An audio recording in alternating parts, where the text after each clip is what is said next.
Hambatan-hambatan yang saya alami yang pertama waktu studi itu mungkin di bidang fasilitas ya, karena dulu waktu pertama kali saya masuk kuliah belum punya laptop dan belum tahu lah spesifikasi laptop yang dipakai untuk di bidang programan itu seperti apa. Kemudian solusinya pada saat itu ya saya pinjam ke teman atau mungkin ketika saya ada tugas saya itu main ke rumah teman seperti itu untuk mengerjakan tugas atau pemrograman. Kemudian hambatan yang kedua itu hambatan yang saya alami ketika saya bekerja, itu mungkin skill atau stack yang kita pelajarin ya. Mungkin akan hanya terbatas apa yang kita kembangkan di tempat itu atau di project yang kita kerjakan aja gitu. Jadi tidak sesuai dengan yang ada di luar. Yang di luar itu mungkin sudah berkembang menggunakan A, B, C, sedangkan di tempat itu, project itu ya kita hanya memakai satu skill atau satu bahasa pemrograman lah istilahnya. Saran saya untuk mengatasi karir tersebut ya tentunya mungkin kita bisa ngambil karir di luar atau mungkin double job atau mungkin mengambil freelance seperti itu. Kalau mengatasi hambatan-hambatan dari karir sendiri itu saya lebih banyak sharing dengan teman-teman yang mungkin saya kenal, yang mungkin dulunya kita satu tempat kerja atau mungkin kita dulu teman satu kuliah. Kemudian kita bisa berbagi bagaimana sih sistem pekerjaan di tempatmu seperti itu, atau mungkin di tempatmu itu memakai bahasa pemrograman apa untuk mengembangkan ini. Kemudian juga lagi pengembangan apa, pengembangan website kah atau pengembangan mobile dan lain sebagainya.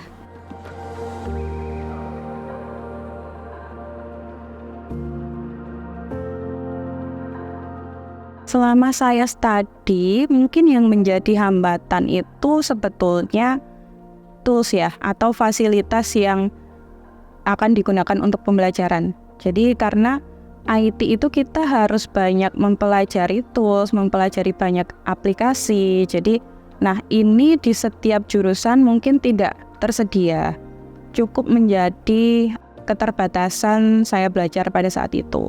Nah, kalau untuk berkarir sendiri, saya rasa saat ini sudah sangat banyak jenis pekerjaan di bidang IT yang tidak melulu terpusat pada satu jenis gitu. Jadi untuk pekerjaan saya merasa ini masih oke, meskipun kadang saya juga menemui hal-hal misalkan wanita itu masih di underestimate untuk jenis pekerjaan ini gitu. Karena mungkin dirasa laki-laki yang lebih siap atau laki-laki yang lebih mampu. Ketika saya menemukan bahwa materi yang saya ajar itu adalah materi yang sulit, kadang-kadang juga materi yang tidak menarik, dan mungkin cenderung membosankan, tetapi saya harus mengajarkan, itu yang saya ubah harus adalah taktiknya, metodenya yang saya ubah. Pertama mungkin saya pelajari dulu, celahnya di mana yang membuat anak itu bisa tertarik gitu. Bisa dengan metodenya, atau kadang-kadang kalau memang harus dihafal tapi hafalnya susah, saya bilang anaknya, yuk kita pakai lagu. Lagu-lagu dari mana yang biasanya familiar di anak-anak dibuat menjadi liriknya yang diganti. Atau dengan metode-metode yang misalnya dengan praktikum supaya tertarik. Atau kadang-kadang bisa juga kita bawa benda gitu, benda-benda biologi. Atau kita putarkan dari video.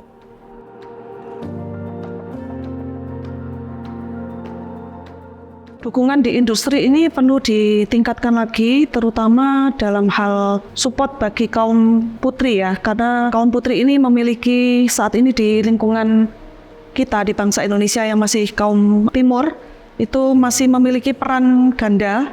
Jadi mereka bukan hanya memiliki keinginan untuk bisa mengembangkan karir di bidang STEM, tetapi mereka juga masih memiliki tuntutan sosial bahwa mereka juga harus berhasil dalam tanda kutip memiliki karir juga di bidang rumah tangga ya. Jadi mereka berperan sebagai seorang ibu.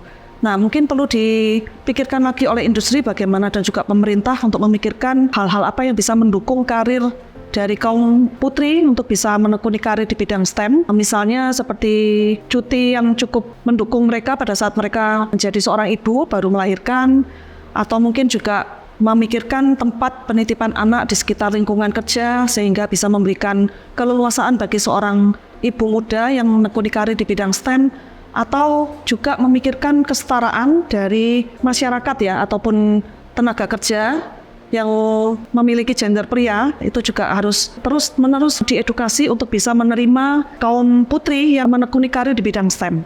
Jadi banyak yang harus dikembangkan oleh industri, juga bekerjasama dengan pemerintah untuk bisa mensupport kaum putri ini.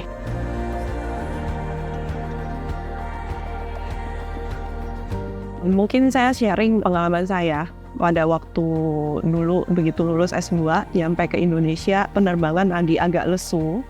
Akhirnya kita kan berpikir harus gimana pulang, apakah mau tetap di area penerbangan ataukah ada opsi lain kayak gitu.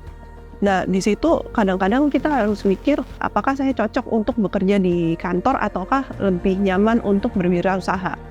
Dan di situ saya mikir sejujurnya saya nyaman sebagai wirausahawan.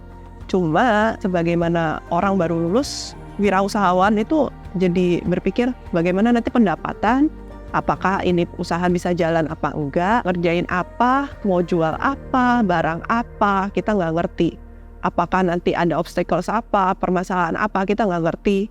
Penyelesaiannya kayak gimana, kita juga bingung. Satu hal yang penting, kadang-kadang waktu kita ngalamin hambatan, emang itu yang kita inginkan, jangan khawatir gitu loh. Memang itu satu area yang baru, satu area yang nggak familiar buat kita, tapi jangan takut. Memang wirausaha itu perlu waktu.